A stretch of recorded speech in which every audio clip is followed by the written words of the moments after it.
এই দেখেন বিছানায় হিসু করে ও বুঝতেছে যে ও একটা অপরাধ করছে, যে কারণে ও আমার কাছাকাছি আসতেছে না। মানে ওর একটা বিষয় দেখলাম, ও যেই অপরাধী করুক না কেন, করার পর ও এটা বুঝতে পারে যে আমি এটা করছি, এখন কাছাকাছি গেলে আমাকে সাইজ করবে। এজন্য ও হচ্ছে যে দূরে দূরে থাকে। একই তো হচ্ছে যে পুরা বিছানায় হিসু করে দিছে, সব কিছু তুলতে হচ্ছে, পরিষ্কার করে দিব। ভাগ্য ভালো এটা বিছাইছি আমি, আমার ইনস্ট্যান্ট ছিল না, আমি বস্তা টস্তা দিয়ে একটা কিছু বানিয়ে রেখেছিলাম আর কি, কখনো কি করে না করে, যেহেতু শীতকাল ওকে নিয়ে আমি রাতে ঘুমাই বিছানায়, এই জন্য বুদ্ধি করে এটা দিয়েছিলাম আর কি, বস্তা দিয়ে, মানে হাতের কাছে ছিল তাই।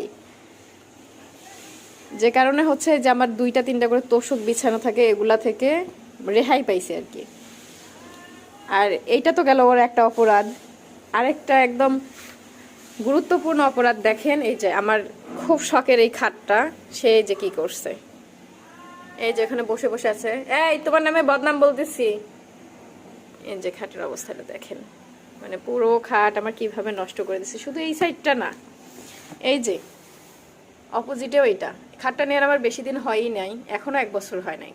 এর আগে হচ্ছে এই যে খাটের অবস্থা, মাঝে হচ্ছে আমি এই টেপ মেরে রাখছিলাম পুরো খাটটাতে, পরে দেখি দেখতে ভালো দেখা যায় না। তো ভালো দেখা না গেলেও মনে হচ্ছে এখন যে ওইটা করাই ভালো ছিল। এই যে দেখেন অপরাধীটা কি অবস্থা। অপরাধী ও মানে খুব মনোযোগ দিয়ে শুনতেছে যে ওর নামে কি বলা হচ্ছে। এভাবেই চলছে আর কি জীবন। তো ধৈর্য না থাকলে কেউ বিড়াল কুকুর কিছু পাইলেন না, কারণ এই যে আমার মতো অবস্থা হবে। সকাল সকাল উঠে কোথায় একটু দাঁত ব্রাশ করে নাস্তা করব, সেখানে এই যে বিড়ালের মুখ সাফ করতেছি।